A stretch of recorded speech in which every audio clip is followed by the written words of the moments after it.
One,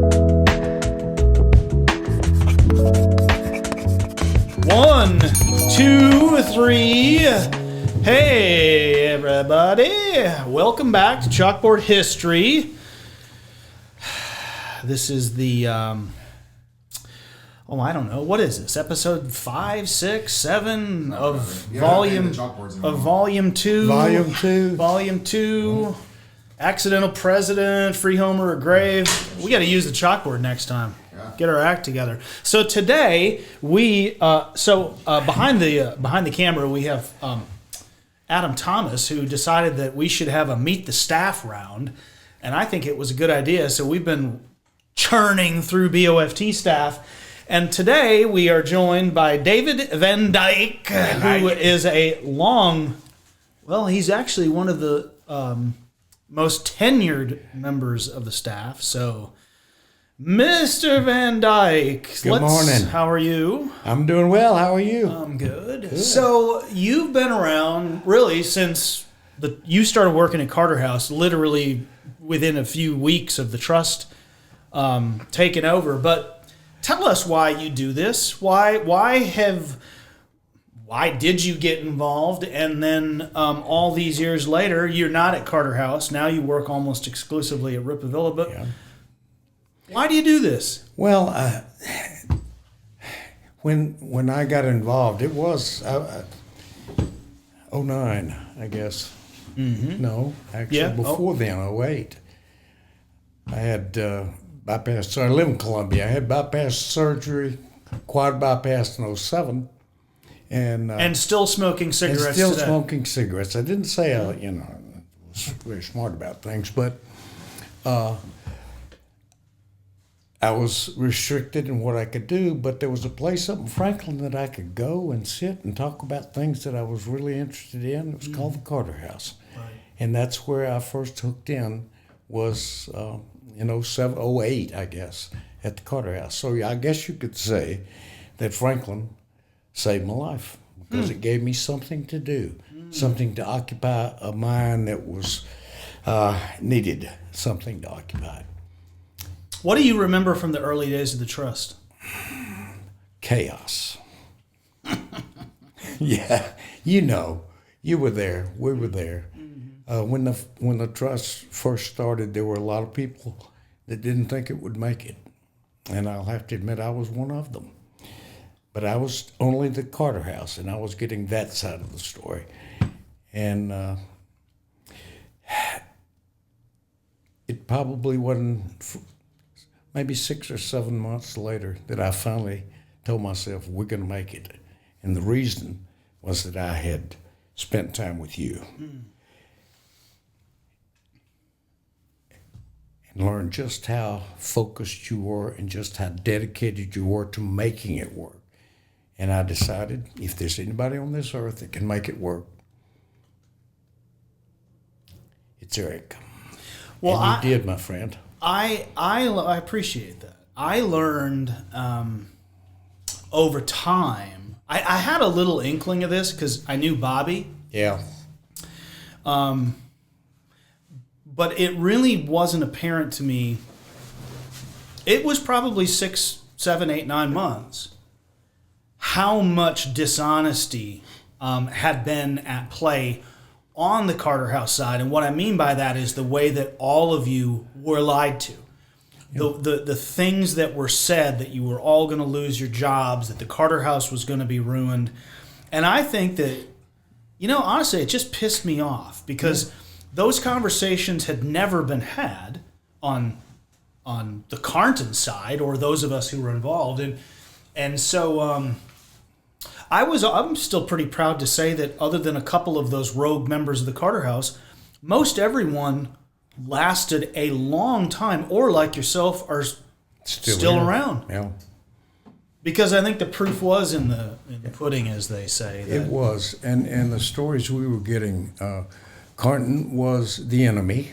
Oh yes. Everybody at Carnton everyone was very, snooty. It was a bunch of conceited people, and they were basically here to get rid of us.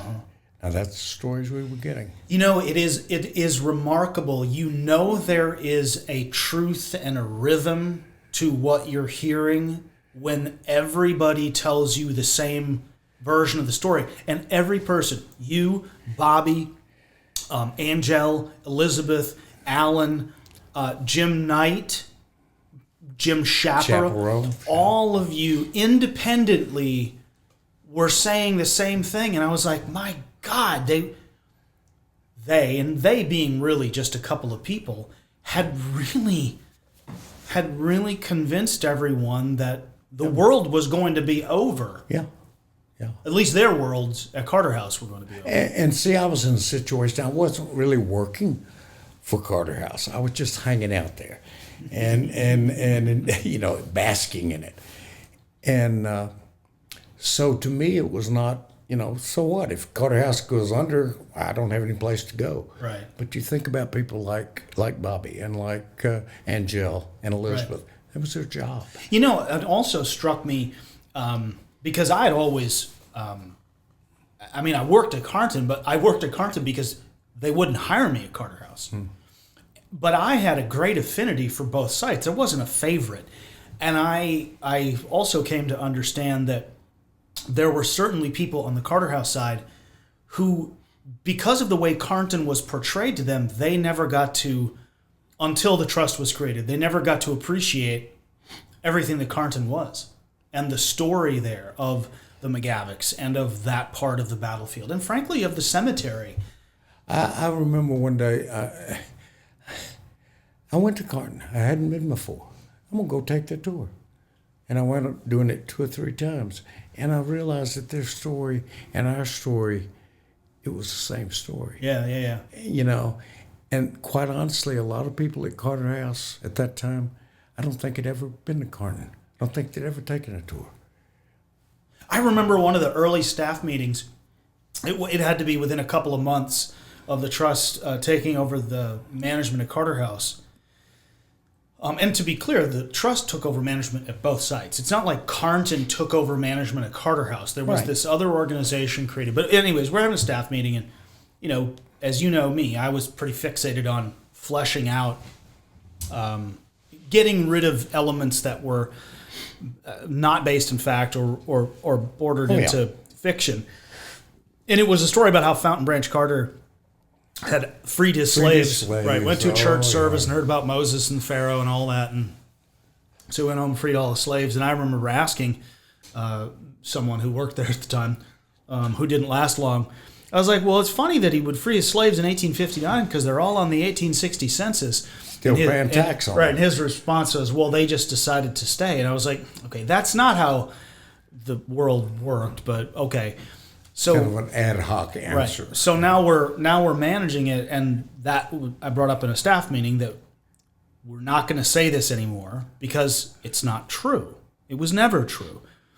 And Angel came up to me either after the meeting or maybe the next day. Yeah. And she said, "Why would they tell us that if it wasn't true?" Good theater. And I said, I can't answer the question because I don't know. I don't operate in that realm. And that was a turning point. I know for I think for both of us, because the facts do matter. So they do matter. But I let me just comment there. We often use the comparison of good history versus good theater, and I went for a while telling things that I had heard, that I had been taught. I told that story many times on the back porch of the Carter House. And almost every time I told it, somebody in my group would cry.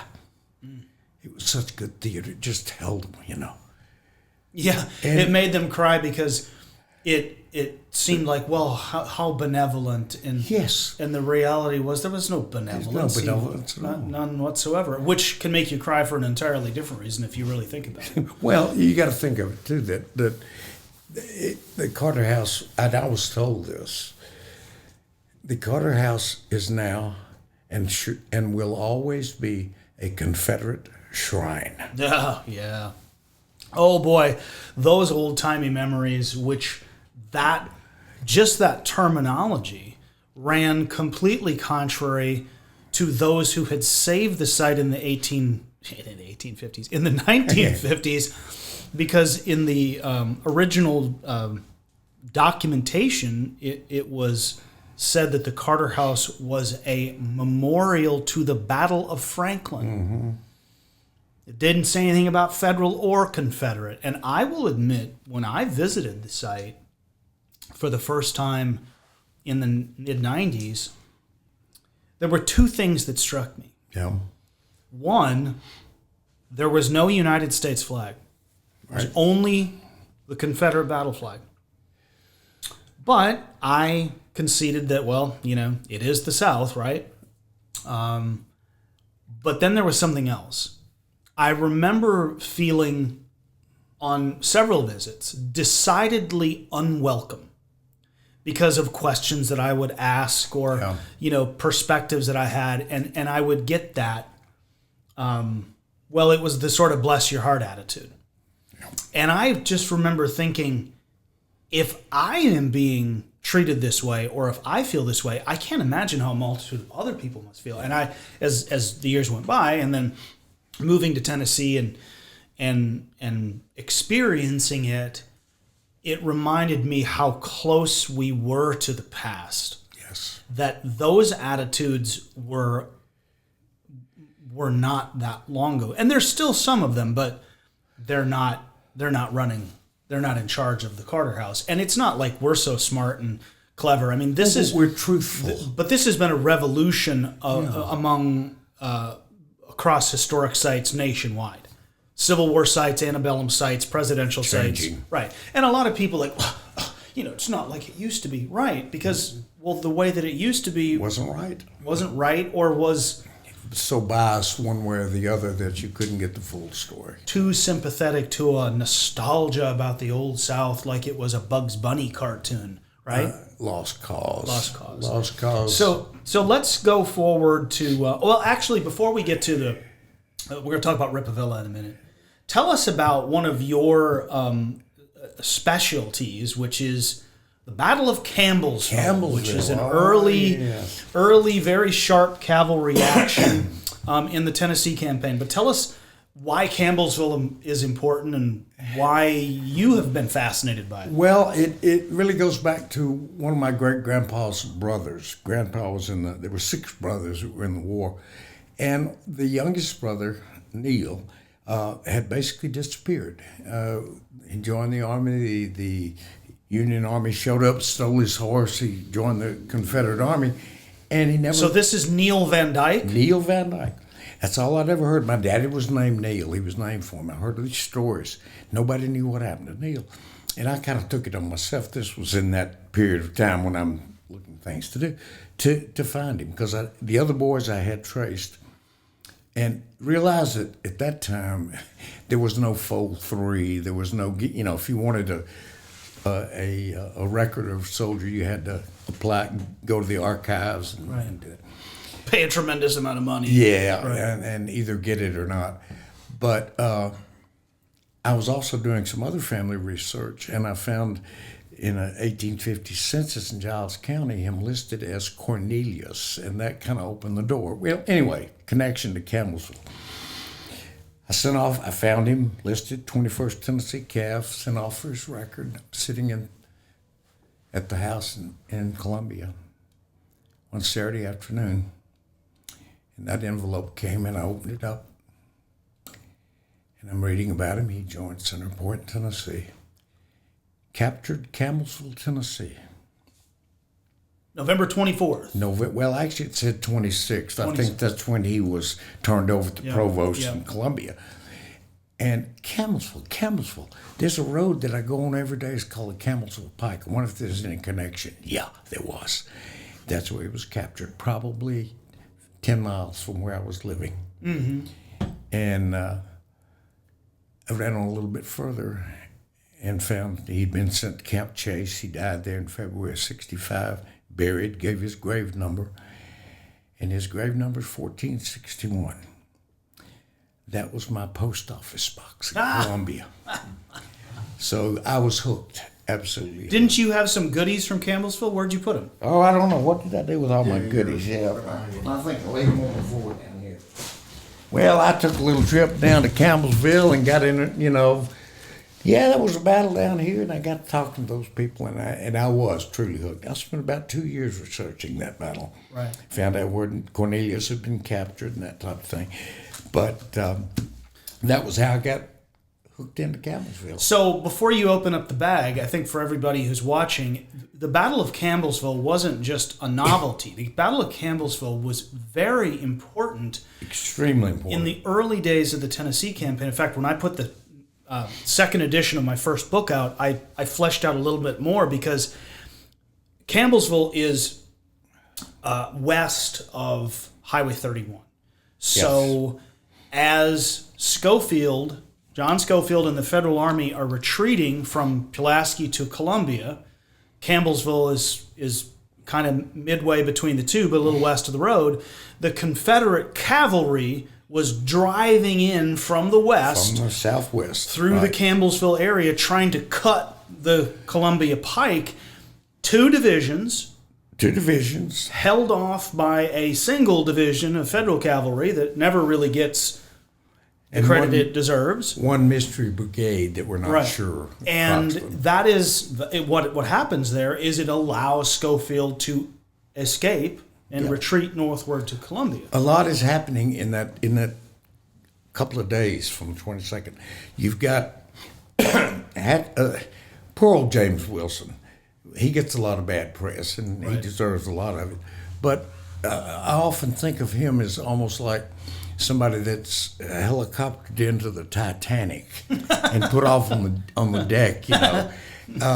He takes over cavalry. He becomes the commander of the Department of Mississippi Cavalry.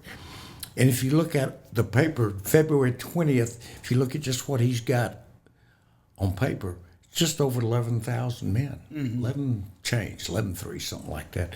In reality, in the field, he's only got about 4,700 because the cavalry's been gutted. Sherman's gutted a lot of the horses. But there was a Union brigade under John Croxton, part of the first, only brigade in the 1st Division that had horses. They were in the field, and a division under Edward Hatch. And they're so good. Croxton and Hatch are so good. They are so good. And thank God that Croxton had his way. He was in the field. And they're the ones that are really watching Hood as he's trying to come across in Florence. And their recon is spot on. You read those dispatches, it's Croxton sending 2 or 3 a day sometimes. They know how many men Hood has. They know how many corps. They've got it pinned down. And I think the thing that you taught me about Campbellsville wasn't just the action. It's how underrated these guys are, because the forests of the world, there's just this endless masculine adulation from his fan club. And listen, I know he's good, but there are guys like Hatch and Croxton are out there in the field fighting against Forrest and some of his really good commanders like Buford and Jackson, who they run into at Campbellsville. Forrest is bringing about 5,000 men into Tennessee. I figure it's a little more than that, but as Forrest comes in, when he's got 3 divisions: Chalmers, Jackson, Buford. And Forrest is not at Campbellsville. No, he's not. Because he's with Chalmers further west. Yeah, he and Chalmers take off and they head up to Henryville. Yep. And Buford and Jackson pursue Hatch toward. They fight at Lawrenceburg on the 22nd. They drive them out. They come in the old 64 from Lawrenceburg to Pulaski. They fight a couple of times. They had a lot of rearguard action. And then they turn up the valley of the Big Dry Creek to Campbellsville. If you read Hatch's dispatch to Schofield, they're still confused. They don't know where Forrest is going. In fact, Hatch tells Schofield, said, this is mostly infantry. There's some cavalry. It was all cav. Yeah. They were totally. But even on the night of the 20th, or 22nd, about 11 p.m., I think that dispatch was, he said, I'm going to Campbellsville. Hood is heading for the railroad. Yep. And this is what's confusing a little bit about, any dispatch will reach me in Campbellsville. So they wind up converging at Campbellsville on the 24th. And it's a fascinating battle, and to walk the areas where it happened and know that I had an ancestor there. Like I said, Cornelius was there. So let's see the goods. What you got? Oh yeah. You'll. This is one of the things I'm really proud of. You'll recognize it as soon as I hand it to you. Oh yeah. Oops. Here's your Spencer. That's a fired Spencer. Yep. That was given to me. There was a young man named Cody Chapman who's done metal detecting in that area for years. And he said, I know where I found everything. He gave me that. I said, where'd you find it? He got the map. He says, right there. I said, Second Iowa's right there. Yep. Second Iowa. Second Iowa. They had Spencers. Yep. So that just, verifies that point. Right. With the 9th Illinois, after they've gone through the gap and they're being attacked by Armstrong's men. And that's Coon's brigade. That's Coon's brigade. Yeah, Datus Coon. Yes. Who, by the way, in the official records has the greatest day-by-day account of anybody. It's amazing, isn't it? Everybody, the reports are 3 paragraphs long. His is like 7 pages. Yeah, because Coon's got like 3, 4, 5 sentences for every day. Every day. From November through almost the end of December. Yep. It's amazing. I remember one morning I got a photograph on my text from this gentleman right here. Mm-hmm. It was a picture, and he said, guess who this is? It was Datus Coon. You remember that? Yep. Turns out he was a newspaper man. That's why he wrote so much. So that's and these are just some, mini balls. Mm-hmm. See, now that's... Isn't that a neat one? Here's a high impact... By the way, if you ever see tooth marks on a Civil War bullet, don't ever let anybody convince you that somebody was biting on that while they were in surgery. If you see bite marks on a bullet, it's because a hog did it, because it'd crack human teeth. But that's a high impact, right? I mean, that thing hits something tissuey. Now, whether that's a person, a horse, or... You can tell when they hit a building or a rock. Or a tree. Right. Or a tree. Something really solid. Look at this one. Look at that one. That hit something hard. Yep. That almost looks like it hit a rock. Yeah. Rock. But a tree, and a body, human or animal, you often see the same kind of stuff. But it's a fascinating fight because... Well, it is. And it lasts... almost all the whole day, actually, not all the days. And it's been very difficult, it was very difficult, to really determine what the heck Hatch intended to do at Campbellsville. I learned talking to other people, well, he's going through, he's heading for Columbia. But if you read Coon's report, he said we were ordered north, the 1st Brigade under Wells. Wells was replaced in Columbia. Yeah. So at Franklin and Stewart. Yep. All right. But he said we were ordered north of town to go into camp. So it almost says like maybe they were gonna stay there. Mm. And all of this comes into play when you look at what transpires and how they are forced because Buford hitting them from the northwest, to escape to Linville. And then some people I've read said, well, no, he was going to Linville because he was trying to get to the railroad.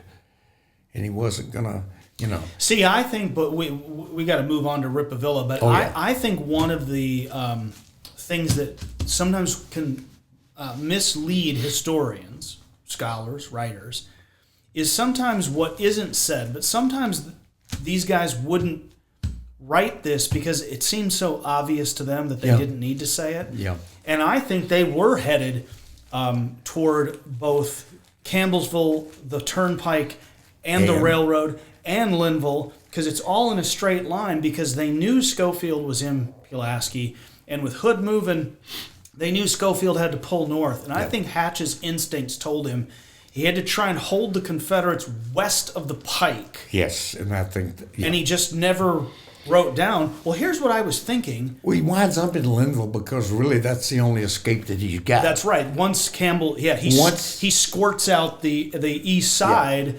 later on in the day. So now let's finish with Ripa Villa. So we begin managing Ripa Villa May of 2021. Now we're still in the middle of COVID.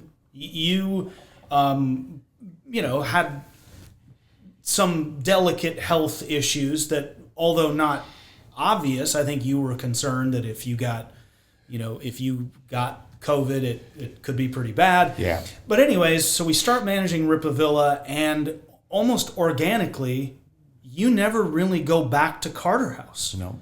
And you settled in here, and so this is where you are 2 days a week.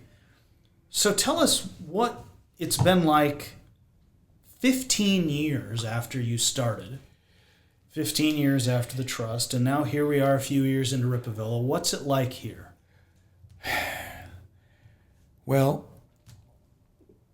unlike the Carter House, when I connected with the Carter House, it'd been there since 1950. That story was already developed, although some of it was wrong. When we took over here and we walked into this house, it was ours, and it was new, and everything would grow from that. So we had the opportunity to start at the ground floor telling the truth. Good history, not good theater. And I think we all devoted ourselves very quickly to that goal. It was nice for me that it's 10 minutes from the house, rather than driving all the way to Franklin. But once I was here, I didn't want to go back. I wanted to stay. And I love it. Learned about this family, learning more every day. We learned this morning some stuff I had no idea about. So it's been a learning experience, it's been a growing experience, and... Well, in an ironic twist, anybody who's ever been on tour with David knows that it is, I think, physically impossible for him to give a 60-minute house tour, which is our standard. And so I used to get after, him and Bobby and Alan back in the old days with Carter House when, you got to be on it because we're busy and, you can't get stacked up down in the visitor center or, backlogged up at the house. But Ripa Villa allows you a little more latitude and a little more of the specialty tours, which is not a specialty tour, but a little more special treatment. And I think that's exactly what a place like this needs, is if you've got those 2 or 4 or 6 people, and this is their third house, or it's the first time they've ever visited, or it's the first time that they've been back since we took over, and to get someone who, A, knows the history, and B, who relates it the way that you do. You've been a big part of setting a standard, but building a platform that can be built upon. Everything needs a foundation, and that foundation, you, Mike, what Christy and Jenny are doing. There's a handful of people here who've really taken initiative to care for the place. And I know that people who were here before cared. But we're doing something different. And you heard this morning talking about it's going to evolve. Using Ripa Villa as a place to tell not just the story of the Chairs family in the house, but this incredible story, really, of the 1800s. Yeah. Nat Chairs lived from 1818 until 1914. My goodness. What he saw. He saw the country from its infancy to, almost World War I. Yeah. That's incredible. And I'm glad you're here, because I always know if you're here that it's always going to be opened up on time, and the guests are going to get a good experience. So any last thoughts about your time here, not Ripa Villa, but your time with this organization? Well, it's been, I guess amazing. It started out as something that I needed and something that I was blessed to be a part of. And now look at it, I'm 75. So one of these days I'm not going to be able to do this anymore. But I know I'll walk away from this place with pride because I know we've all done it, but I've helped to build what it is now. Well, I mentioned to Joanna at the end of because what we filmed earlier, all of us who've been here for a long period of time, we all leave a little something behind. There's a little bit of you that gets, that just becomes part of the place. And, you've been a big part especially of two of the sites that we've now managed for a number of years. So thank you. Any last words? Thank you. All right. Thanks, everybody.